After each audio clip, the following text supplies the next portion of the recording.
welcome to the EdTech Podcast. My name is Rose Luckin and I'm your host. I'm a Professor of Learner-Centered Design at UCL's Institute of Education and founder of Educate Ventures Research. Today, actually, I'm really excited about the guests we've got here in our podcast. We're lucky to have in the online studio two very special guests, Nina Huntemann, Chief Academic Officer at Chegg, and Jim Knight, Lord Knight of Weymouth and a member of the House of Lords. And we're gathered today to talk about AI, specifically AI's role in educational and academic effectiveness and its present and future place in our educational ecosystems. And anybody and everyone knows that AI has been a very hot topic in the news and the media in general at the moment. We've got AI products and services coming forward weekly, it seems. And there's lots and lots and lots happening in the AI innovation space all over the world. So there are a huge number of questions being raised. We have experts who are telling us that we need to be really concerned, and we have experts who are telling us that we don't need to be really concerned. So it's very hard for all of us to navigate this space, and I think particularly in education. So that's why I'm really very excited about the episode we're recording today and the guests that we have here with us. So I'm going to start off. And as I ask the first question, Nina and Jim, I'm hoping that you can say a little bit about yourselves. And do please, Nina, say a little bit about Chegg as you introduce yourself, because I think it would be really useful for our listeners to understand a bit about Chegg, please. So I'm going to start with a question that really is about ethics and AI. We're hearing quite a lot about regulation of AI. We know we have the European AI Act and many other conversations about regulation happening as well. And obviously there are concerns about ethics. So how do you at Chegg go about making sure that the way that you're using AI is ethical? Thanks, Rose. It's great to be on the podcast. I appreciate the opportunity. So yes, my background briefly is I was an educator, a college professor. I was in the classroom for about 20 years. And decided to make the move over to EdTech about 2015, first at a very large online platform that worked with university partners to provide education to the world. That organization was called edX. And then almost 2 years ago, I joined Chegg. Chegg has about 30 million monthly users, 8 million subscribers to a full suite of online study support and academic help services. And perhaps our most popular is what we call our Q&A, where students who are struggling with a problem that's been as part of their academic studies, they can ask a question and either receive an archive solution that shows really clearly a step-by-step how you solve this problem with explanations and points to other resources to help students further understand. If that question is not in our archive, then we actually have an incredible network of 150,000 vetted subject matter experts who similarly will provide solutions that helps a student work through the problem so they understand how to solve it.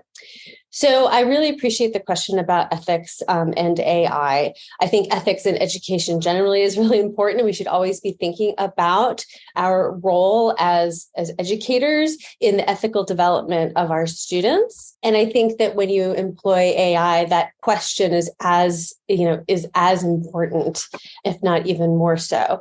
So the way that we're thinking about it at Chegg is that, first and foremost, what our students are really interested in is academic support that they can trust, right? They're in a moment very often where they're struggling and they're stressed. And so, if we're going to be providing them support to get through that moment to help them get unstuck, we certainly want to make sure that that is accurate and helpful information. So we have a quality assurance process for our human experts, and we're doing very similar as we develop. I'm hoping we'll be able to talk more about it as we develop our AI product for students. So, first and foremost, how do we make sure we maintain the same level of quality for any kind of AI generated educational material as we do for our human experts? So that QC process. But then I also think it's equally important because students are not only, using AI in their schoolwork, they're going to be expected, and they are expecting that it is going to be changing their professional lives as well. And so as we are engaging students with AI technologies through our products and services, we want to teach students about that technology. How do you ask it questions? How do you validate the information that you're getting from those questions? Be mindful of how the technology generates, for example, with, a large language model, how it even generates answers, where those solutions and explanations are coming from. I have a background in media literacy. My academic area and subject area was communication and media studies. And when I think about the importance of teaching students how to use AI, I do like to think about grounding it in a very similar media literacy curriculum. And at its base, a media literacy curriculum, or very simplified, is you want to train the student in how to be critical of the media they're receiving. I think we can use some of the same principles with AI. So who created this technology? What is the purpose, of what does the creator have in mind for that? Where is this information coming from? How can you validate it? Is it trustworthy? So it's just a place to start. There's a lot more to unpack with AI, but I think that can provide a really great framework to start. And again, make sure that students who are using it are those sort of critical consumers. Absolutely. Thanks, Nina. That's such a great perspective. I couldn't agree with you more. I think however we handle the regulatory issues around AI and ethics, there's always a need for an educated population, isn't there? So teaching people about AI is, I think, crucial to ensuring that we give it the best chance of being developed and used ethically. Jim, you and I have known each other for quite a long time, and we've had lots of conversations about AI and ethics in the past. And, you've helped us a lot with the Institute for Ethical AI in Education.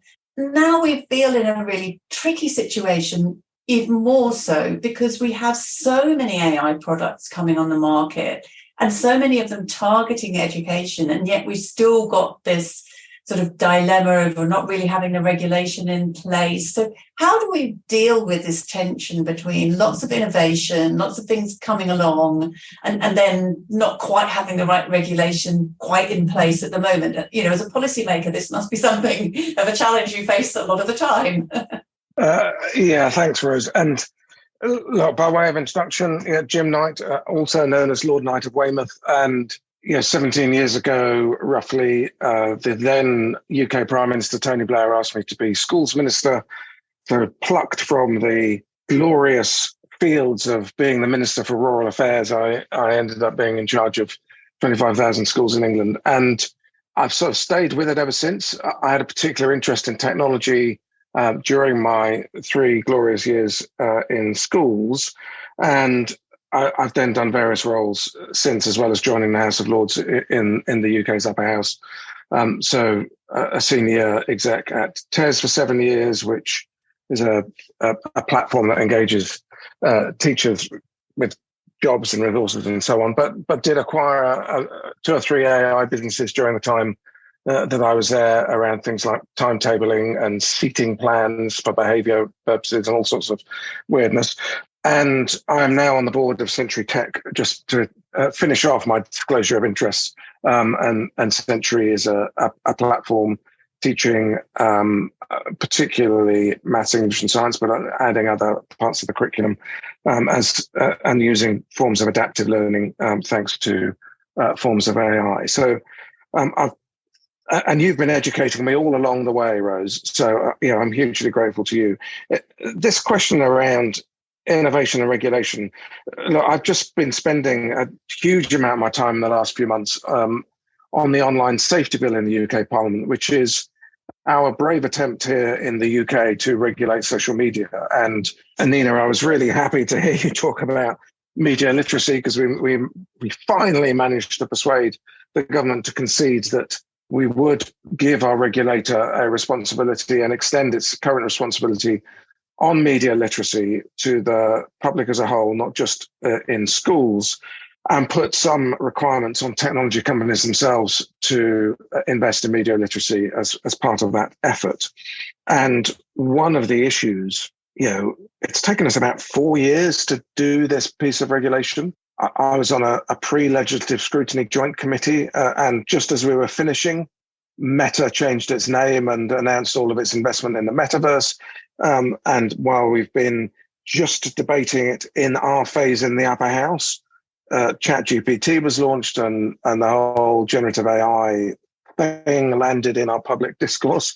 And it's very, very hard for legislators and to keep ahead of the technology. It's very hard to write regulation that is future-proofed. And we've been debating that quite a lot. And there are quite a few issues that we are concerned about. We're concerned about bias in the data, of course, and there's a sort of circularity to that, because if certain parts of the segments of the population don't use it because they're underrepresented in the data and therefore there is bias, then the algorithms won't learn from their data. They'll just embed themselves even more in the data of the people that were using it in the first place. So there's a little bit of a catch-22 around some of that. There are issues around intrusion in some of the AI that is used around monitoring, and issues around general monitoring have also been part of our regulatory debate. There are concerns about whether using the technology widens gaps. We still have a lot of children who don't have much access to technology, and if we are embedding technology in teaching and learning, and we still have some families and some children who don't have access at home, how are we going to deal with that ethical issue? There are issues around the workforce and whether or not we're empowering or disempowering, and whether we're using AI to manage them.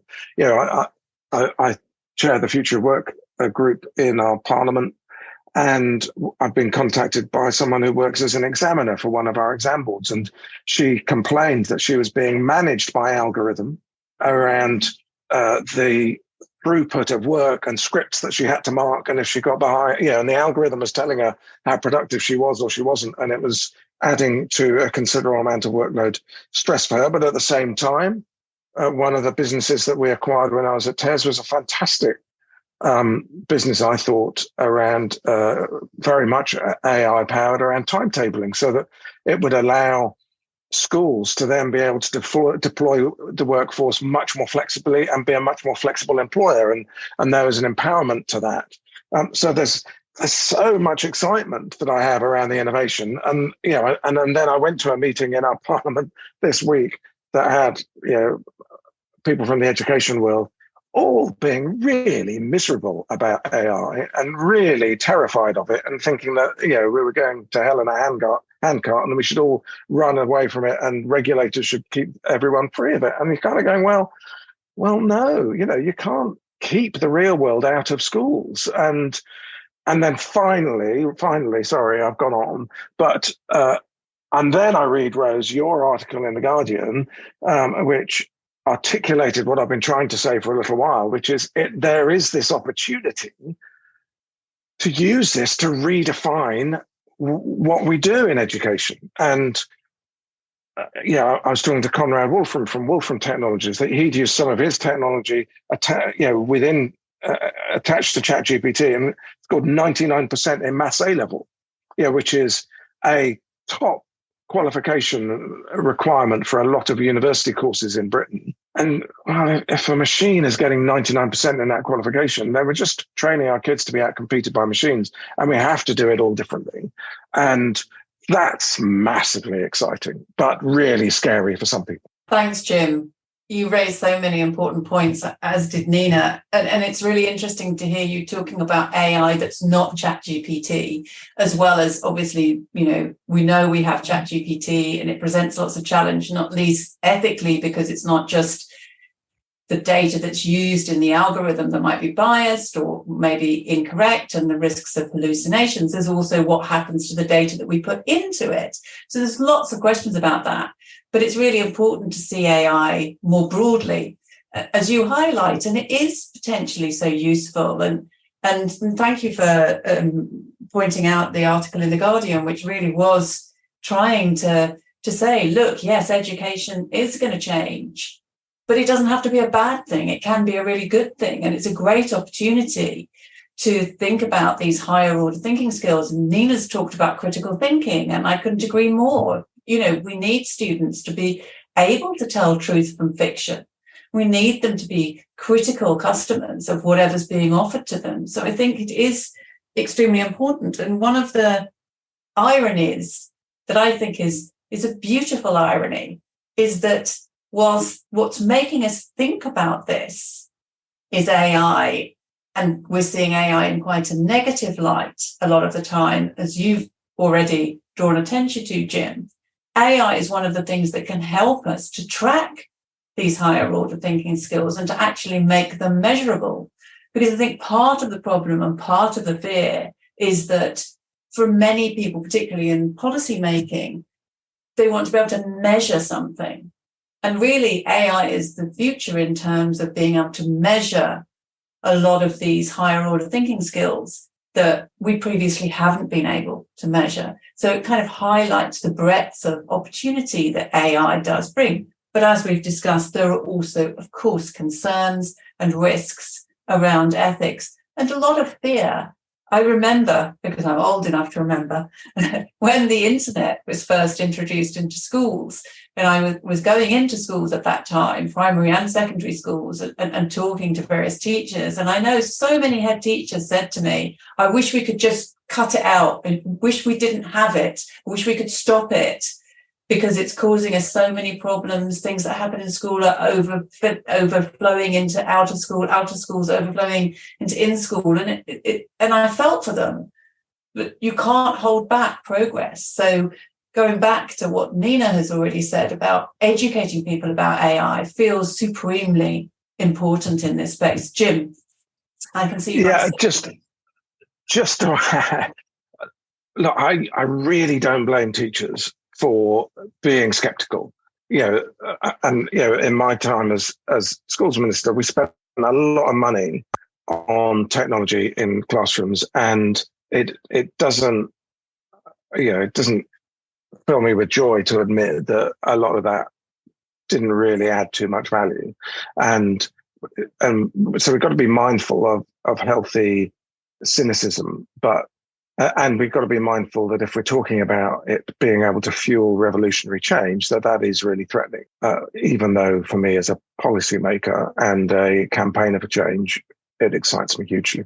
Absolutely, Jim. I'm with you. I don't blame teachers at all. I can only too well empathise, having taught in schools and colleges as well as universities, with the challenges they face. And I think for many of them, it is very scary. And I feel, a responsibility as an educator about AI to try and help people understand enough to perhaps feel a little bit less scared about it. So I think we do need to do that for sure. Nina, I'd love to come back to you and talk to you a little bit about something I know is close to your heart. And that is, how do we evidence that the way we're using our technology, and in particular in the way we're using AI, is actually effective? You talked about students, wanting that help in the moment, don't they? A lot of the people who use Chegg are there. They need an answer to a question and they need it there now because they've got an assignment and it's urgent for them. So what's your thinking about how you can be sure that what you're providing for students is effective, and how do you look at evidencing that? Yeah, thank you for that question, Rose. So one of the key roles that I play at Chegg and with the team that I've built is to make sure that we're infusing our products and services in evidence-based learning science. So to your point, the worked example is a great pedagogy for helping students who are very new to material to learn it, to see how others break it down, to explain each step.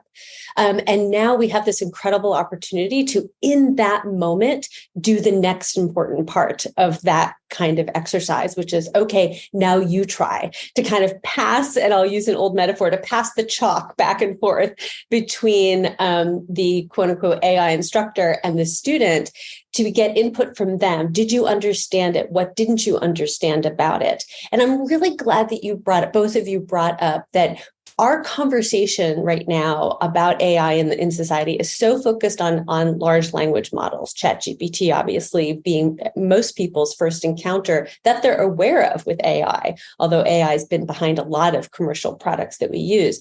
But there is an incredible corpus of research and evidence about adaptive tutoring and intelligent tutoring machines that are using AI not just to generate content, but in fact to understand student learning, to take the data from, as simple as how many questions did a student try? Did they get right? Did they get wrong? What parts of a question didn't they understand? And then, what material do you want to give them to be able to move them forward in their understanding?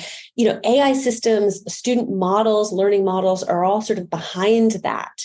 So for me, what makes me so excited is not just taking the generative AI capabilities that large language models provide, but to connect that to models that we understand about student learning that are based on, again, sort of learning science grounded in that evidence. So I'll just give you, just to sort of make this a little bit, hopefully more concrete, there's this concept in learning science called zone of proximal development, right? And that is, you want to push a student when they're learning just beyond what they're capable of doing and what they already know. If you go too far, they'll get frustrated, cognitive load will increase, they'll give up. If it's too easy, boredom comes in and they may similarly give up and get demotivated. So it's real sweet spot for students, right, is to get that proximal zone. Well, in a one-on-one tutoring session in person, there's so many cues that you have as an instructor as you're working with a student, literally sitting next to them, either, on a virtual whiteboard or physically in the classroom, where you can get, how are you doing here? See how they're working through a problem. Well, that's hard to scale, so difficult to scale. But now with AI, we can do that. So what I want to see us do is, yes, generate the content that the student needs in the moment, and then instantly gather feedback from them about how they're grappling with that content, and then use that based on, proven models of how students learn to then give them what is the next thing to work on? Like, you're not ready to move on. Oh, you can move on to this now. Give them opportunities for reflection and give them feedback. So, adaptive learning, intelligent tutoring, incredible, great work around that. Rose, you yourself involved in so much development there. But one of the challenges for scaling that has been the generation of enough content appropriately tagged with metadata to be able to adapt the system. So you may have 1,000 students in a system. How many practice questions at all these different levels of challenge, to hit that zone of proximal development, do you need to generate? Well, in the past, people had to do this, and it is a huge effort. As a professor, even just creating new test questions every semester, was a huge effort. That's where I do think generative AI, prompt engineered correctly, well designed, can maybe finally get us past what has been the challenge of scaling adaptive learning systems, which has been that content generation. Such a good point, Nina. I couldn't agree more. And you say zone of proximal development, that is music to my ears. My PhD thesis was on the zone of proximal development. And it's great to hear you say that. I am complete believer in it. So I find that really fascinating. And just another interesting fact is the director of research and training at Educate Ventures Research, her thesis also involved the zone of proximal development. But she has an advantage over both of us in that she's Russian, so she can actually read the original work, because the zone of proximal development was written by somebody called Lev Vygotsky, who was Russian. So you could not have picked a better example from my perspective. And you're so right. Scaling adaptive learning systems is so powerful. There's a lot of fear, I think, I'm reading in various different articles where people are saying, oh, it's going to replace teachers. This AI is going to replace teachers. Even very well-respected AI scientists, have been making these kind of comments here in the UK, saying, oh, well, the classroom's going to change and it's not going to have as many teachers in it because we're going to have all these adaptive systems. And I think, no, that's not how these adaptive systems work. They're a complement. But at the same time, if I'm a child who has no human teacher, and yet I could have an adaptive AI system, that would be so brilliant because I don't have a teacher. Do you know what I mean? So I think these systems are hugely valuable as an addition to a teacher when there is a teacher, but also great for students who just don't have a human teacher. I really want to just pause on that and underscore that comment, Rose, because there's often this false dichotomy in conversations about AI.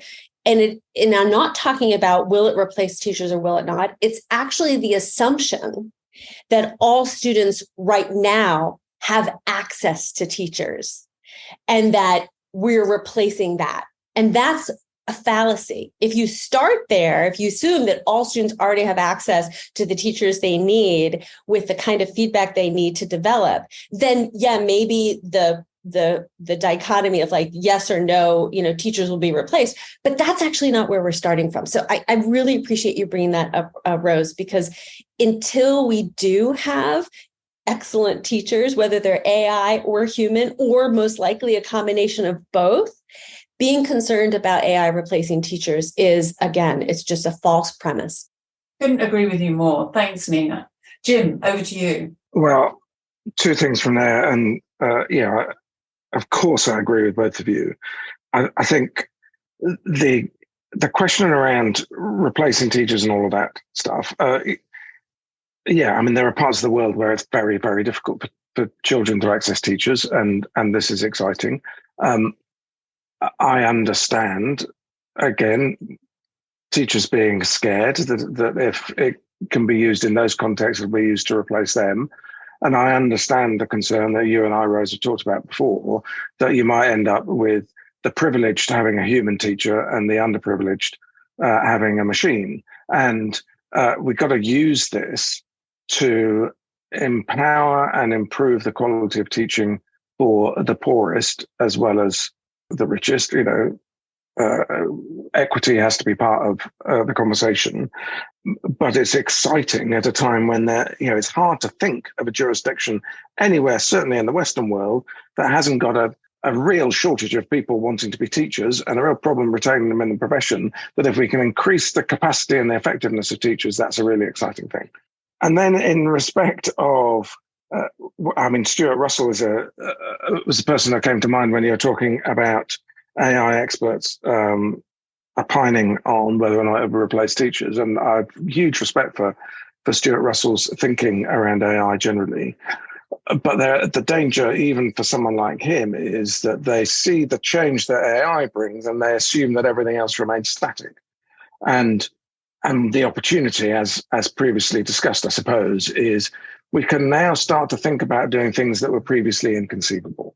And you and I have talked about, we've got the silos of the subjects going, vertically, if you like, but we now have the opportunity to weave horizontally across those subjects other skills that we might want people to have: their literacy, their numeracy, their digital literacy, their oracy, sustainability. There's a whole bunch of things that you want to be able to teach across the curriculum, but that's harder for teachers to do that. And it's harder for them to be able to record the achievement of their learners around those sort of cross-cutting, cross-curricular things. But with technology, this becomes something that is conceivable. And that's part of the excitement. Absolutely. It's so much part of the excitement. I think, doing things that were previously inconceivable is exciting. But I think it's also scary because for some people, they feel challenged enough as it is in the role that they have. And then there's this new thing and you don't know where it's going to go. And it's a little bit like the conversation we had at the start, trying to future-proof regulation because you can't predict where things are going to go. It is scary. And I think we do have to recognize that, but it's also hugely exciting.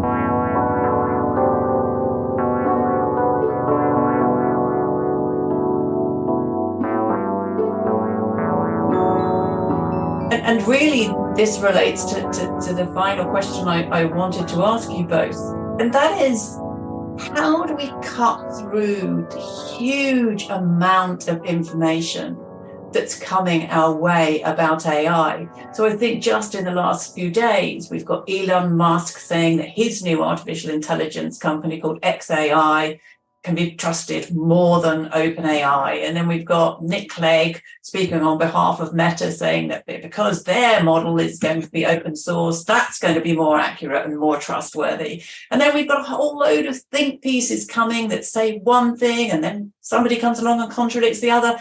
For people who don't know anything about AI, it must be a complete and utter confusion. For people who do know something about AI, it's virtually impossible to keep up. So if you don't know anything about AI, it must be really hard to know what should you read. How do you know which things that you should be taking notice of and which things you shouldn't? So how do we help people cut through what in some cases is noise to know what it is they can trust? How can we develop these sort of trusted sources and help people to really want to understand AI and feel able to understand AI? Because I have a fear that for many people, it will just feel too overwhelming. And therefore, it leaves them with a difficulty in seeing, how do I engage with this? It just feels too big. Nina, coming back to you first, do you have any thoughts on this? I'm sure you do. I do, and I will keep them sort of grounded in the work that we're doing here at Chegg, and I'll leave it to Lord Knight to talk much more broadly. I think this is a really important question, and we're seeing it voiced by the students that we're engaging with as we go through our development process. So we've been spending this summer with a small group of students in our alpha product, and which is an AI-based, AI-generated product. So what we're hearing from them is exactly what you described, Rose, is somewhat a concern of like, students are saying, we really appreciate the human behind, Chegg's help. We've always had such strong trust from students because we have, as I said, 150,000 subject matter experts providing information that breaks it down in ways the students understand. And some of what they struggle with some generic LLMs is that the information, when they ask a question, doesn't come back to them in a way that they feel they can trust. So that certainly goes back to my original question of helping students understand the kinds of questions they should be asking. And I'm actually glad that they have that bit of skepticism, because I think that's healthy. But as we move forward, it's really important to us that our users and students continue to understand that there are humans in the loop with what we're developing. They're in the loop for the QC process. They'll, still be in the loop, helping students as they are having challenges. So there's, grounding the AI development in humans, I think is still absolutely critical. And this will be challenged for sure for a lot of generalized LLMs. But what I'm really excited about is seeing what we really believe in, is this verticalization, the specialization of large language models that are fit for purpose. And of course, what we're developing is, an experience and an AI supported model that is fit for learning, that is fit for purpose for education. So that when students do ask it a question, it's going to respond differently than a generic LLM. It's going to take into account that you are likely, unfamiliar with this concept. We're going to break it down into consumable, understandable bits. We're going to provide explanations. So the interaction with our AI system will be designed for that circumstance. And I believe that is part of building the trust that people will have with these systems. If you encounter in some other, workforce, if you're encountering a system that was designed on the data that your organization has, that, has the same quality assurance that your organization brings, to its systems, then you're more likely to trust that than one you're unfamiliar with, right? So we're taking that approach of taking the trust we already have with students and making sure we continue to signal that trust by developing for them a system that is really fit for purpose. That makes so much sense, Nina. And I think it's really important that you brought up this human in the loop point. Now, I know in your case, the humans in the loop know what they're doing.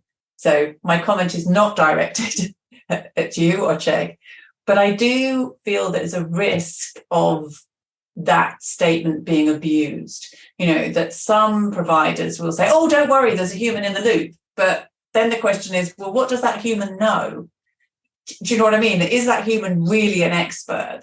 Because I think one of the things perhaps we need to help people do is to know what they should question.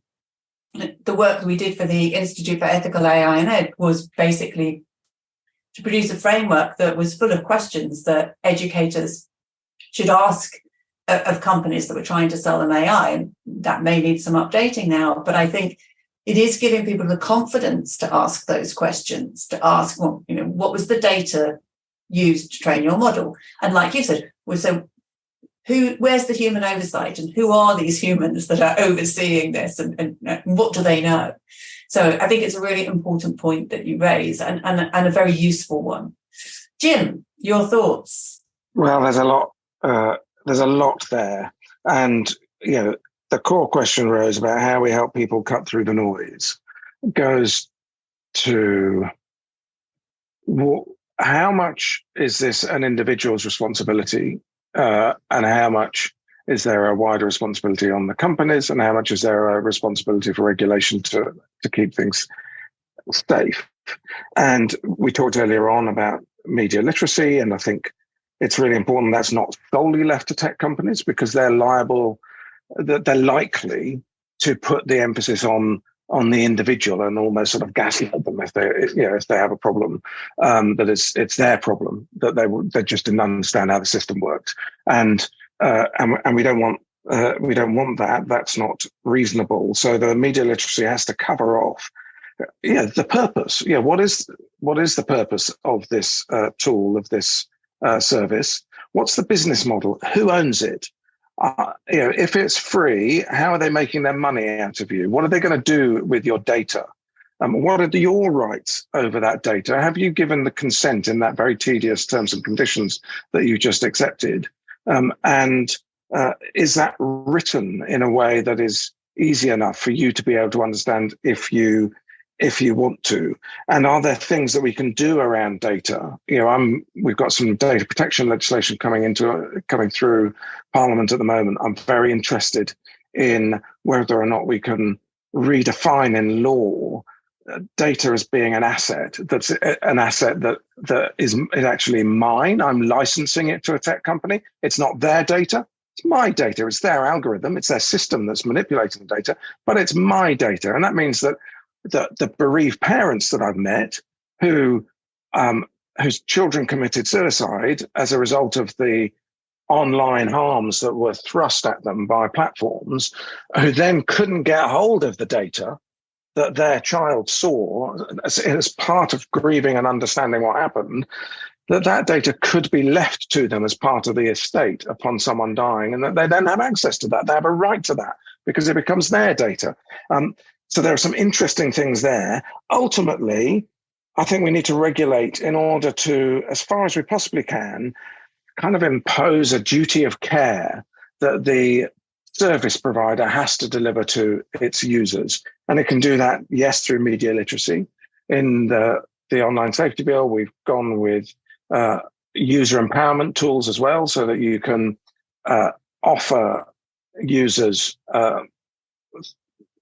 toggling things on and off that they want and they don't want, so that they have a little bit more power over what they see and what they don't.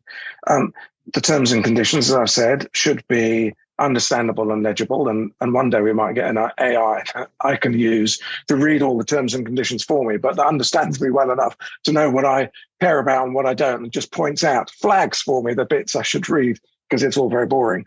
And there are some things that regulators need to make illegal. And then finally, I think there's an interesting notion that has been put to me, which is, look, doctors have a Hippocratic oath. There are other professions where you sign up to an ethical code as part of being in that profession and being a member of that professional body. Is there something to be done with software engineering and the people who design these things, so that ethically they are making them safe by design, and that they are signed up to that ethical code?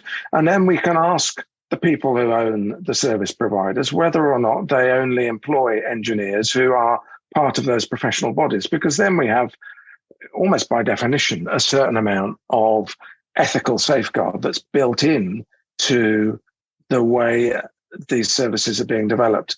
And that's all part of, going back to what we were talking about earlier, that's all part of trying to think through, not how do we regulate this next piece of technology, although there will be some harms and some things that we just hadn't thought of that will need us to keep on top of it. But can we design regimes that will work as the technology changes? And things like that idea of the ethical code, which may or may not work, I'm perfectly happy to be persuaded that it's naive and ridiculous. But are there things that we can do that would be enduring and that would work almost regardless of what is then designed? That's fascinating. Yeah, I think it'll be really interesting to see how that progresses, that idea around ethical codes of practice. For many years, as somebody who works for many years in the computer science and artificial intelligence department, the ethics course was the thing that was tagged on the end as a voluntary option.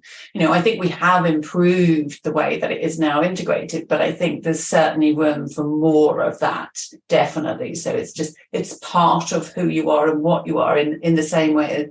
That analogy with the doctors, I think, is really important, Jim. Another couple of things that I want to pick up on. Absolutely, data is so fundamental to modern machine learning AI. And you're right about, we need to think about it differently. I think data trusts are quite an interesting route forward on this, whereby, you are able to, and you don't even actually have to give your data. You can just give the rights to your data to trustees, who then represent a large number of people and can have a bigger voice with some of the tech companies in order to try and make changes, in order to try and help protect the rights of those individuals. So I think that's an interesting way forward. Jim, I don't know what you think about that. Yeah, look, I've been interested in that for a little while. And, at the braver end of trying to think this through as a policy opportunity, if you like, you go to the National Health Service here in England. So that has the largest amount of health data of any body in the world, I would imagine. It's the largest employer in Europe. It's a huge health data set, and there are very, very proper worries about personal health data and that being shared for commercial gain. But there has to be a question. If we could find the right way of doing it ethically, the opportunity is there for the NHS to raise quite a lot of money to pay for our healthcare, if by allowing that data to be used for health-related AIs. And in my head, the only solution to that I can think of that might work is data trust. Should we have a set of principles around the sharing of NHS data that is managed by an independent group of trustees who are legally obliged and legally accountable for abiding by those principles that have been legislated on, that then allow the NHS to essentially monetize the richness of our data as being this extraordinary health service relative to anybody else's on the planet. That's so interesting, Jim. And let's face it, our National Health Service could do with some extra funding. So I hear what you're saying.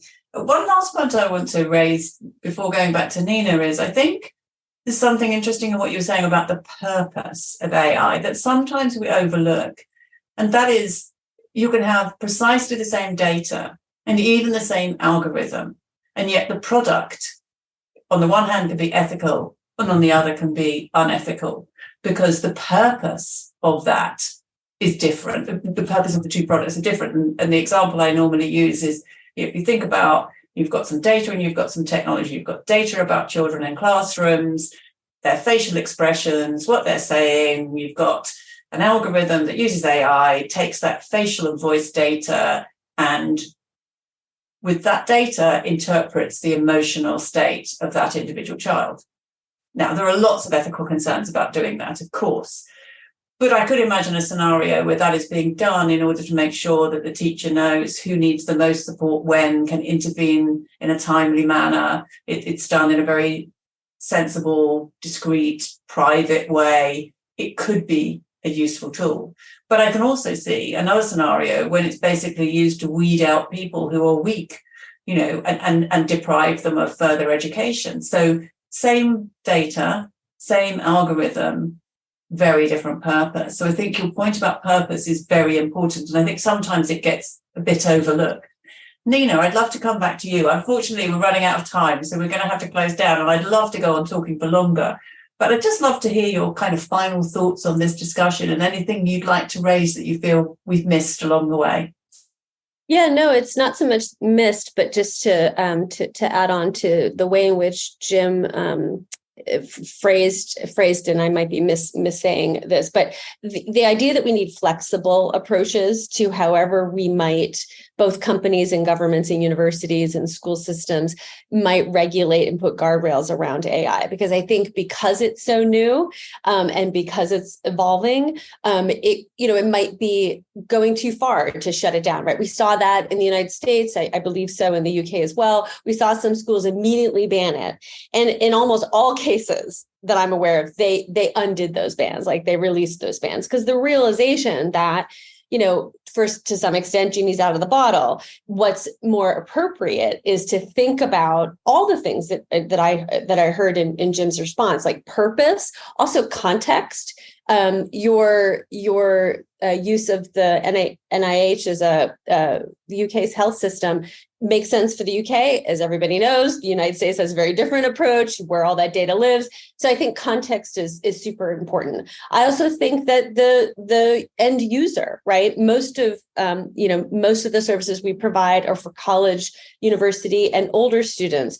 Very different context than, primary and secondary. So all of those things, I think, factor into how we need to approach however we're going to either regulate AI, how companies put guardrails around AI. But I agree, definitely in principle, is that, a level of transparency so that people can decipher and understand, what these systems are doing and what is being done with their data is absolutely important. And as a company that's very student first, for us, top of mind is, are we delivering support for students in a way that they will continue to trust us is of utmost importance. So I appreciate it. Thank you, Nina.